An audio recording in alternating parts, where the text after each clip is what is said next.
doing a how to play week one of the new Zoo Kiwi. Do want to kind of probably not call it Kiwi, but I'm going to keep calling it Kiwi. I'm going to call it Zoo Kiwi because the deck has evolved quite differently in set 7. It's not the same deck that Justin sort of created in set 6. It is got a very different playstyle, and of course, that is to utilize the bell and the song package that we get, meaning that we also have to add some things in to get some more value out of the items. The deck is not, unfortunately for some people who quite enjoyed that the deck was a pick up and play, and you could go to, say, a store champs and have a good run of just getting a really strong curve and just curving out and winning every game, as I saw quite a lot of people did. And I enjoyed myself, just how great that was. The deck sort of lived and died by the Mulligan. In set 7, we have a lot more utility. The deck, I'm calling it a zoo deck because I kind of like it when you feel like you're just spamming characters out. It's not really a zoo deck, but we're going to call it that. It plays quite like a mid-range. There's lots of matchups where you can just aggro them, of course, which is like Ruby Amethyst and Ruby Sapphire, and the control decks, even Emerald Sapphire, if anyone's going to play that in set 7. Not to throw shade at it, but I don't know if anyone is. And then you can have lots of matchups where it's like a Doc Mines or a low Amber Steel or a low Purple Steel, where you could become the control person in that matchup. So it's very much almost a mid-range deck where it can lean either ways. It's very flexible, very durable. It can go longer into a matchup. You know, you're not going to starve out and be in top deck mode and just lose the game that way. There's a lot more going on here, which is pretty awesome.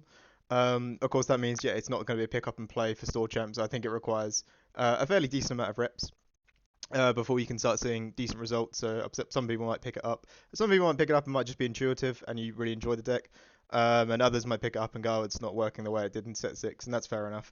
But we've got a lot more going on here. It plays, like I say, mid-range. It feels kind of like a Steel Song would without, of course, the whole new world, because you've got the dock in there to draw cards, and then you've got, more like Dock Mine, sorry, you've got the dock in there to draw cards, and then you've got Hiram, who in a way is, it could be argued a better, more consistent way of a Rapunzel draw, but it also, it's not Rapunzel as well. Rapunzel does something different, but it's very similar body, costs one less, but can consistently draw, and the requirement for it is a lot easier. I feel like a lot of players, especially at a certain level, have very much got around um, playing against Rapunzel, and they know if you put a Lawrence down, they're not going to exert their 3 attack character for you to hit it and Rapunzel heal anymore. That just doesn't really happen as much. But with Hiram, as long as you have an item out, you can get the card draw in there. So it's knowing when to put the items down, knowing when the items have to be inked, knowing when to pop the item for the bell, which is pretty much mostly all of the time, I would say. There's very few times where you don't want to get the bell out on turn 1, even if it's blind, even if it's on the play, on the draw. That's kind of what the deck is built around now. That's the interesting point is around in set 6, the deck was quite built around Alice, giving things ward. She's still here, she's still a very strong part of the deck. But a lot of the deck in set 7 is rotating around Bell. So Alice and Bell are really the 2 powerful cards in here. And then we utilize a lot of other things that we get from Sapphire, like Cogsworth, and the Mukduk banners as well, to close it out into Ruby decks that might be removing the entire board. But then Mukduk banner is always just pretty good. I've used it into Green Steel as well. It's been quite helpful. So we can go through sort of each card and why it's in there, and I'll talk through like the general game plan and what you want to mulligan. We do have the simulator up, so this might end up being quite a long video, but stick around if you want to know anything. And also, this list might look a little bit different to the one I've done in previous videos if you're new to the channel. Or how I sort of deck build, like the list will probably vary, not massively. I'm not changing the entire core of the deck and what it's doing, but I tend to change the deck around a lot as long as I'm not like attending a big event where I need to lock in something and practice it very hard. I'm always testing out new things, trying out new things. So you can see there's a Pluto back in here, which wasn't in the previous iteration of the deck, but I think he's very much valid and very useful with the Alice, of course, like he's always been in previous sets. So he's made his way back in there, and we dropped the Let the Storm Rage on. But that's by the by. The deck is still very much the core of what I was trying to achieve in the last list. So yeah, actually, straight away we took out a Mickey and we put a Simba in there. Basically, because you're still trying to find this optimal curve, there's a lot of chances to brick in here, drawing multiple docks, drawing multiple Let the Storm Rage on. Even multiple Alice very early on is not what you want. And a lot of the time, because you want to be the aggressor on 3, putting the Alice down unless you have the Pluto is quite a rough play as well. So Simba allows you to just tidy up your hand on 1 and establish a character to start turning sideways or throw him in there. Of course, still very good. sorry, with the Calhoun, so you could do a Simba and a Calhoun to take out a Daisy or something like that, or Simba can pop a Lawrence or whatever. He's just fairly decent, or like a Smee that's damaging itself. You can run it in. Merfolk, Chernobog, Diablo, all those things. It's still useful to just have a character on board, no matter what reason you've started to establish some sort of board presence. Of course, not the best, but the utility of playing and getting to tidy up that hand is a good thing. And we'll talk about these items in Bell actually. Of course, the most optimal turn one, as I mentioned, is always going to be play an item, draw a card, play a bell. You thin the deck a little bit, and you haven't lost any hand advantage really, because it replaces itself.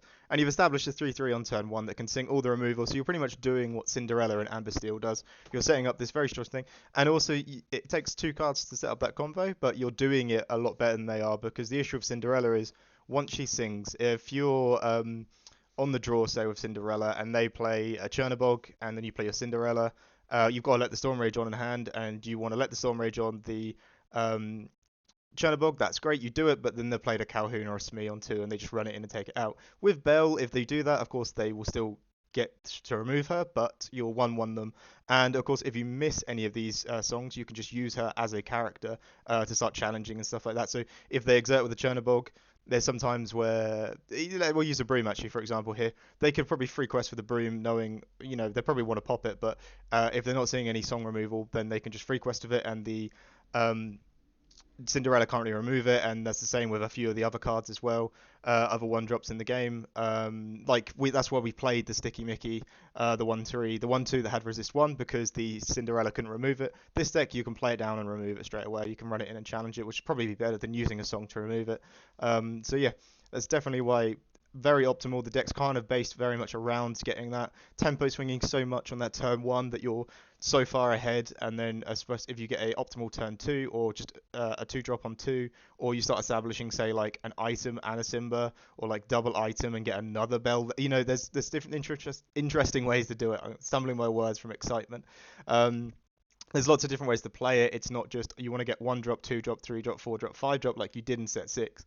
This way, we've got these items to play around, we've got these songs to sing, we've got different things we can set up for different matchups. So it's just very interesting. But yeah, Simba is there to tidy up the hand. Of course, if you don't get this Bell and Porp combo, and I'll talk about the Mulligan right at the end of the video. So anyone who doesn't want to hear me ramble, just go to the end of the video and I'll whip up this thing so we can start going through some Mulligans. Of course, Calhoun or Smee on two, just establishing a good 2-drop. That's like what Steel does these days. You just establish one of these two. On the play, they usually say Smee is better, and on the draw, Calhoun is better. That's fair enough. That makes sense. So that hasn't changed. That's the same as it was in set six. Dock is the card draw. Next to the Hiram as well. We're keeping the Dock at 4x rather than the Hiram because Dock as a top deck is just fundamentally a lot better, is what I found. We tried them both at 4/4, and then we realized you could play them as a 7 cost total. So these two together, as long as it reached 7 cards, was fine. We started with 4x Hiram and put the Dock down to 3, and then we played for a night, a few hours of playing. We thought, well, I'm always praying that it would be a Dock top deck than it would be a Hiram top deck. Because of course you'd have to have the item set up, and then you have to pay 4 ink rather than 2. So we kind of put that as 4. It's just that it means just Dock. It's just a great card. The same reason that we played Dock in set six. It's just a way to keep the deck going. Great top deck, keeps it going. And again, Simba to tidy up if you draw 2 early on. You can do a bit more aggressive mulligans as well, which is really fun. Alice is great. Alice is a lot of people when I took the Pluto out. I still think you can do that, but I'm going to walk you through my thoughts on Alice. Alice is basically in the longest, most non-convoluted way to put it, she is our Daisy Duck. She's our Amber Daisy Duck. She is the aggressive lore quester. She's going to be put on the board. And where I say she's a bit more expensive, she costs 3, but she provides more. She gives you that ward, and she actually quests for 3 because she applies a ward pip, a lore pip to someone else. So yeah, she's that's why we need her in the deck, because if you take it out, the lore count in this deck goes really down. Of course, I've seen people want to say test it with Wendy Darling or Lawrence, which I think you take out Benja at that point, which to be honest with you, I think we will be taking out Benja because Benja's only in there for Ruby Sapphire, and right now in my testing, everyone wants to test other decks because Ruby Sapphire seems a little bit tried and true of what's going to happen there, and he's only a 2/3. So that could easily be the slot you take it out if you want to put those Wendy Darlings or Lawrence is in, and I think those cards as well will be pretty good still into Ruby Sapphire. We're only in there because we know what Venger does. He breaks an item, which you can break the Sapphire Coil with, so he's easily can be removed if he's not really getting any value for you, or just in testing you're realizing you're not playing into a lot of Ruby Sapphire, or you just want to test other cards. He's very much the flex spot of the deck. But yeah, Alice is still our massive lore gainer. There'll be moments in the game where it's getting quite later on. I've been on the control aspect of the deck. I've been singing songs, I've been taking trades of Calhoun, I've been warding up the board of Cogsworth, and they've got to like 12 lore, and I'm only at 4 or something like that. So I want to flip it, and what I sometimes like to do is like double play Alice, which is just awesome, or play Alice and a Smee, and I'm representing 5 lore a turn. No, sorry, yeah, 5 lore a turn at that point. Double Alice is always really fun to do. It's not always going to happen, but it's really fun. So yeah, she's kind of like our Daisy card where you can just slam her down and she's going to represent so much lore. She's more awkward to remove than Daisy because she has ward. So yeah, that's why she has to kind of stick around in the deck. She's the aggressive like lore gainer that Sapphire has because the way Sapphire works as a color is it's more about ramping to bigger lore threats like Tamatoa. But in this playstyle, we're more mid-range or low to the ground. So we're not going to reach those cards in time. So we're going to use Alice instead, who's just been quite a powerhouse. I think she only really fits in this deck. I wouldn't put her in those big ramp decks. As I say, you're going to be jumping to the big questers earlier, like Ariel as well, Treasure Collector, the big Tamatoa, and the new Tamatoa. But, Alice is pretty good in this deck, and she's going to give us that aggressive lore when we need it. It goes to Benja. As I say, Benja is the well, we jumped over Bell, but you know about Bell. She's going to be great for getting turn one and just massively flipping that tempo. I wouldn't screw your entire curve up looking for this, but you look for it when you can. It's kind of like Diablo or Cinderella. Like, you don't want to send back a decent curve. Like, you've got a 1-drop, 2-drop. You've got things to play every turn. But, if you've got the Porp in hand, no, you've got the Bell, sorry, in hand, you've got one of the 4 copies, that's great. Getting one of these probably isn't going to be that hard. And when you have Bell on turn 1, you'll realize your turn 2 doesn't always have to be the most optimal thing. I've done sometimes where it's Simba and a Porp, or just a Simba, and it's like, because we played a 3-3 turn 1, it doesn't matter that our turn 2 is not another 3-3. If it is another 3-3, like a Smee or a Calhoun, you're off to the races, and you've done a really good play there. But just getting out on turn 1 establishes so much pressure. So yeah, just I'll go for the mulligan in a second. I keep talking about that. Venger, of course, like I say, it's the flex spot. Yeah, it's just Sapphire Call is so daunting, and we know that every Ruby Sapphire player is going to include it in their list. We know that's going to be a thing. Of course, we can only predict metas and stuff like that. We can only predict what cards are going to be good and what cards are going to be played. And then we test on that, and it's pretty clear that Sapphire Coil is going to be a good card and is going to be represented. So is Benja being a 2-3 that quests for 2? He's still in Brawl range. He's still in Big Sisu range, so we're establishing a character that's just going to get removed by Big Sisu. But is he going to be good enough? We'll see. You can still also take out their Porp, so when they get to the Hiram, if they're banked on using a Hiram for card draw, you can slow them up there. So, Benja's always been good, and that's why I think he's easily the flex spot. I would look at trying out Wendy Darling, and I'd look at trying out Lawrence. I've put Lawrence in for most of my testing recently, just because he's a really strong body to play on 3. Sometimes better than, it's pretty much always better than Alice or John Silver or Pete. He's at 4-4. But yeah, that easily can be the flex spot. John Silver is still in the deck because I don't think I'm going to play a deck really right now that doesn't have John Silver, and I think this card is so overpowered. Not overpowered. I just think it's a really, really good card. John Silver and Pete, and I probably would want to get more copies in there as we sort of iron out the deck. But yeah, John Silver being able to, in those later stages, I've had games versus RP where, you've got a mana or whatever, and they're able to play a Maui and hit 6 damage on it or whatever, and you can John Silver and then turn everything sideways or whatever, or, stopping that shark for 1 turn, applying a bunch of lore pressure by full questing everything, and then their option is to play Be Prepared, lose their shark, or do nothing.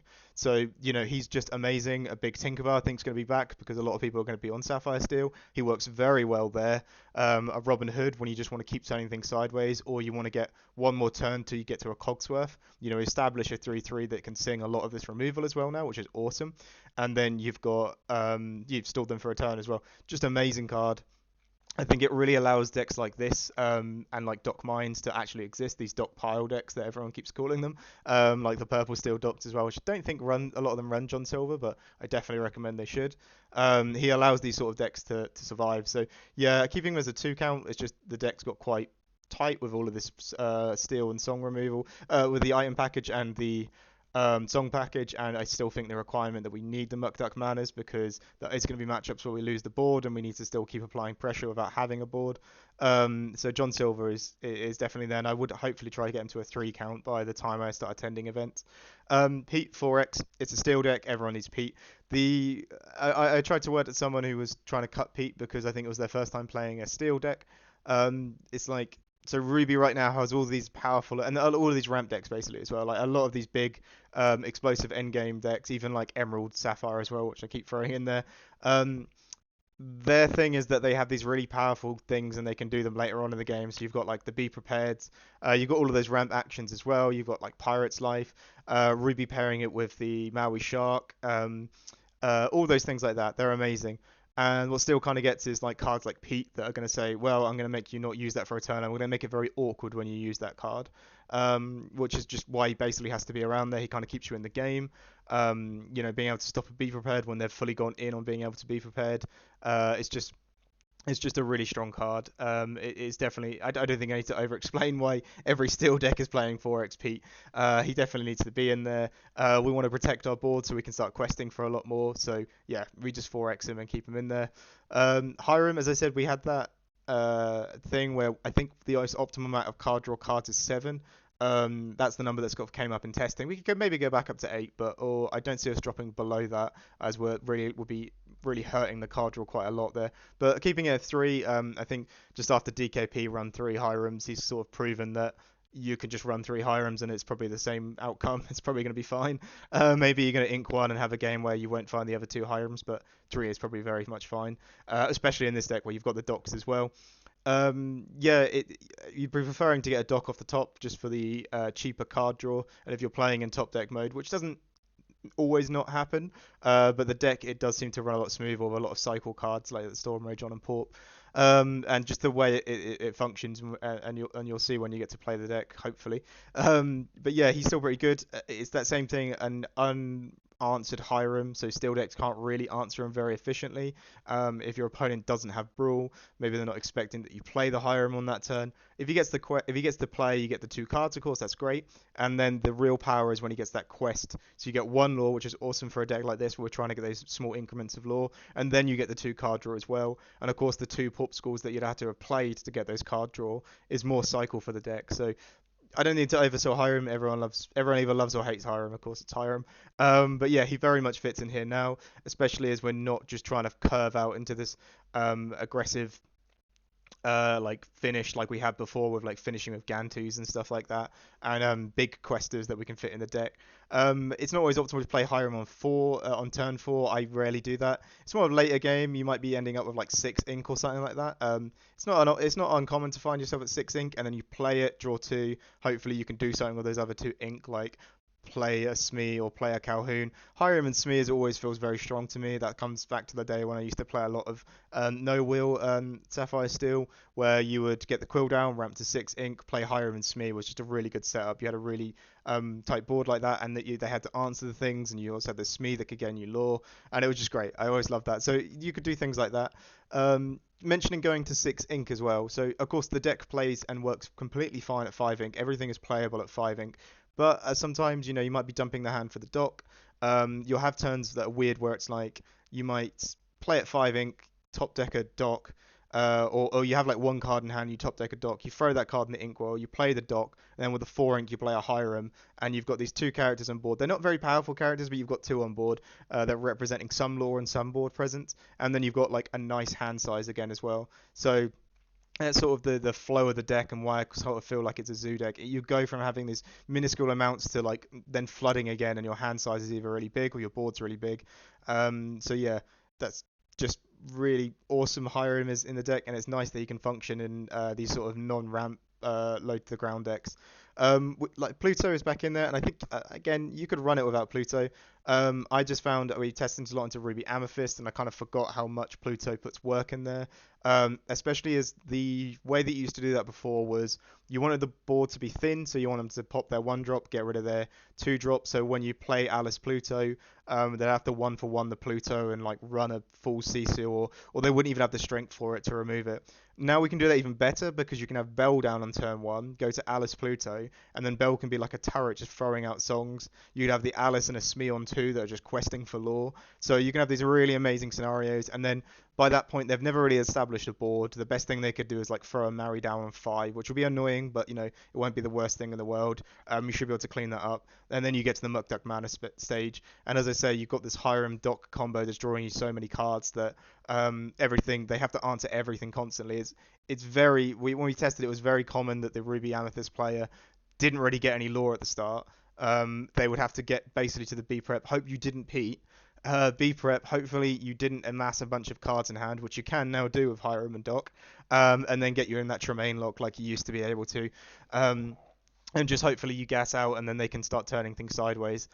So yeah, it's Pluto is back in there for me, but I think he generally can be something that's cut. And then into a lot of the steel matchups, he doesn't really do much. He's just going to be steel removed. He's going to be let the storm hit with a Calhoun or a Zeus or something. Cogsworth, I've noticed a lot of the players who aren't Sapphire Steel players come over to the deck and they go, "Why have you still got Cogsworth in? Do we need Cogsworth?" And I get it. Ruby Sapphire is like a card that's pretty much irrelevant. And the Ruby Sapphire matchup is probably the most common one and the biggest one. But into every other matchup, of course, any Sapphire Steel player knows that Cogsworth works overtime. Any Purple Steel player, any Amber Steel player, any Green Steel player hates seeing Cogsworth. They do not like it. It does so much work for you. It basically says I'm going to give a negative effect to all of your removal cards, all of your steel removal cards, and at some point I'm going to cash in and quest for 2 lore because he's a 2 quester. And if you get 2 Cogsworth out, you win. If Sapphire Steel becomes as popular as some of us expecting it to be, I don't see how you could win a mirror or do that well into a mirror without Cogsworth. I think you can definitely win it without a Cogsworth, but I don't see how you can perform that well without it. So definitely, yeah, he's got to stick around in the deck for sure. Maybe the only change I'm looking at is maybe not as a 4x. I think you could drop it down to a 3x. That always really just depends on how dominant Ruby Sapphire is going to be. And we are projecting these 30 to 40% meta share rooms. We kind of need to drop one there, I think, and we need to start really going in on that matchup more than any other matchup. So we could find fit room for more aggressive questers or something like that, which I have been testing, putting Gantu back in the deck and some other cool options, but we're not talking about that right now. We're talking about how to play this deck as it stands. And the song package, like I said, I've been playing a lot of Doc Mines as I practice for Axion. I'm just basically at set 6 I played a lot of Sapphire Steel, so I wanted to learn a different color for a different event, so I've learned Amber Steel. And of course in that build, Cindy on turn 1 unlocks all of these cards from turn 2 onwards after she's dried. Bale on turn 1 unlocks all of these cards from turn 1 onwards after she's dried. From turn 2 onwards, sorry, after she's dried. But that doesn't mean that you can't use these cards effectively. You've got all these 3 costs that can sing it, even these ones as well. When Hiram doesn't have an item to pop, him singing is not the worst thing in the world. I think singing is strength to remove something. So definitely, yeah, it's really awesome that we have the item and the song package, and I think they both function very, very well. And yeah, if you miss the bell on turn 1, you gamble on it and maybe even keep a song. You keep a song and an item, and you don't find the bell. Don't worry too much as long as you have a 2 drop. And then you can get to that. I think there's only Reox in the play, but as long as you can get to that 2 drop, and then you can get to a Pete, and then Pete can sing one of these songs to start swinging the tempo back in your favor.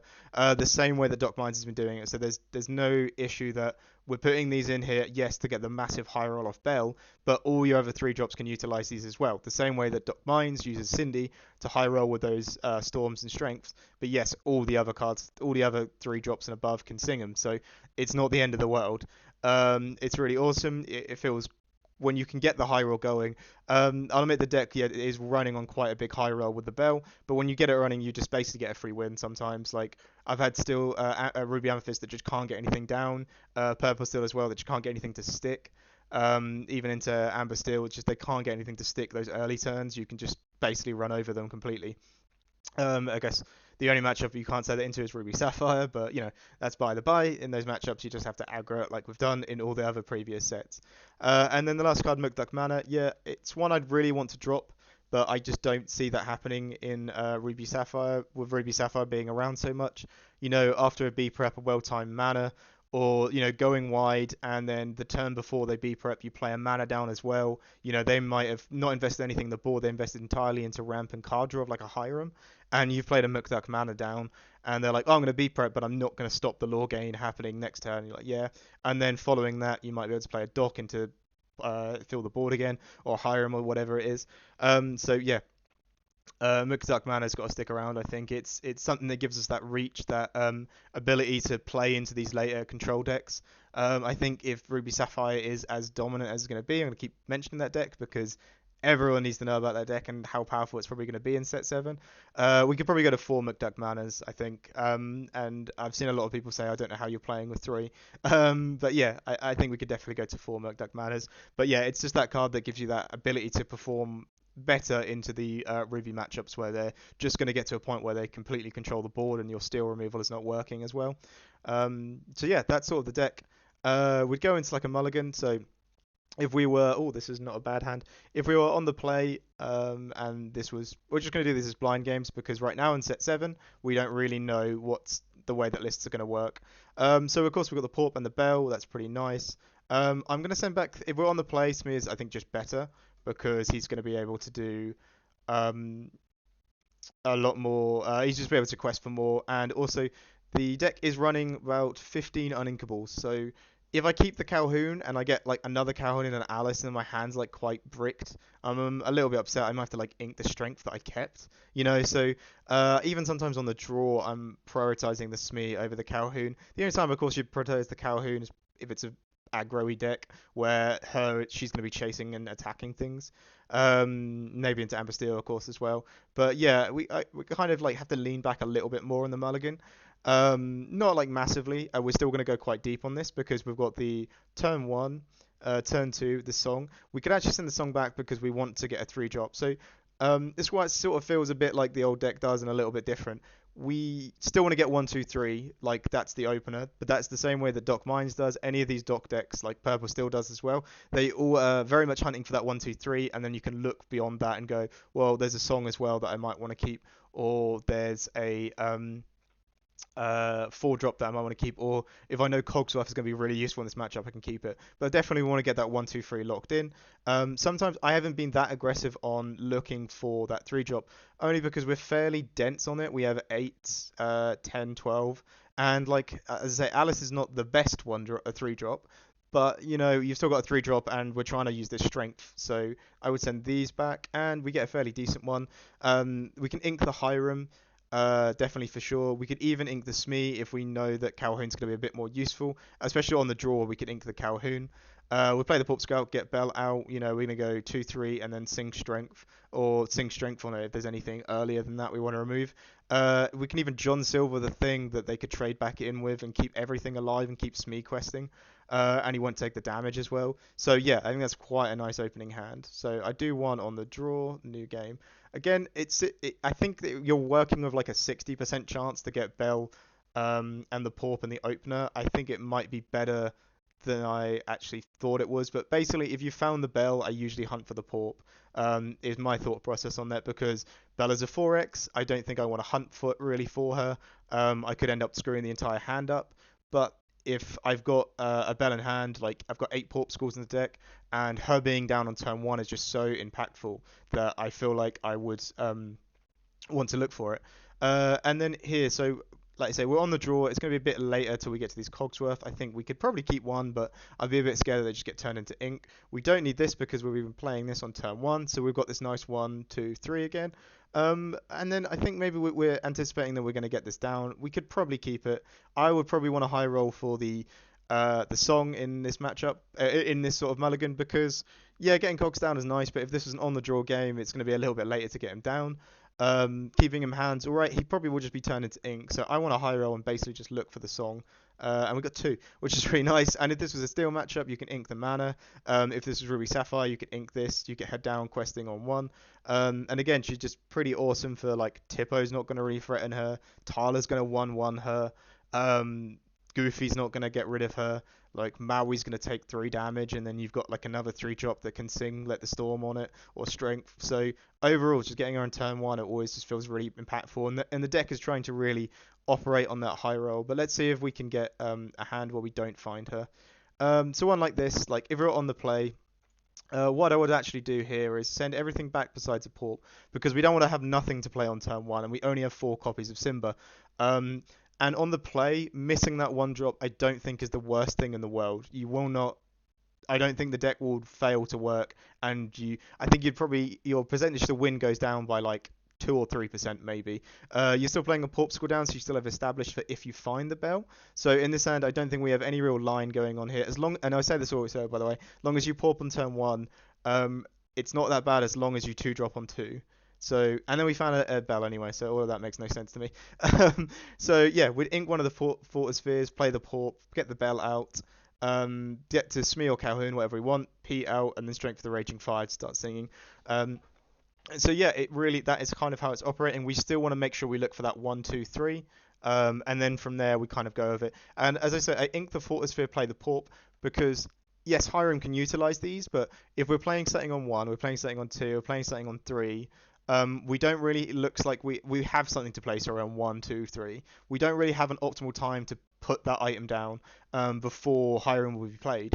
So we can kind of go, well, these cards are just filler. Like these are just filler cycle cards in this matchup. So we'll ink them, and then we'll play the dock when we find a dock, because there's 4 copies of dock. We should hopefully come across a copy of a dock.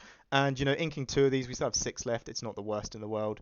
But it's that sort of thought process of well, I think I'm probably going to look for dock draw in this game, because my opener is going to be so good. I'm still going to have turns of draw. This is going to cycle a card and draw 1 and thin it again. I'll probably find the dock. And also, I don't think I'd have an optimal time to play the Fortisphere. The only optimal time would be the following turn, after turn 3. Maybe you could slam it down and put another 3 drop down or a 2 drop.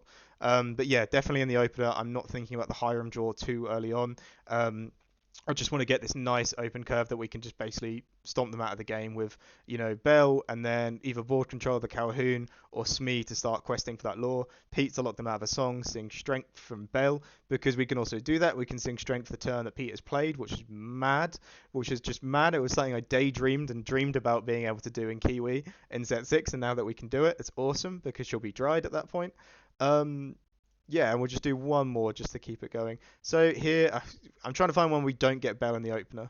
But it looks like we are finding her quite frequently. So here, if we were on the draw, I'd be a bit reluctant to just keep this Fortisphere. Basically because on the draw, if you're not playing even the Simba, it feels like you're very behind. And I will admit, this is sort of something in the deck that I'm still working on. You will have these games where it just doesn't line up like what you need to do. It just doesn't work.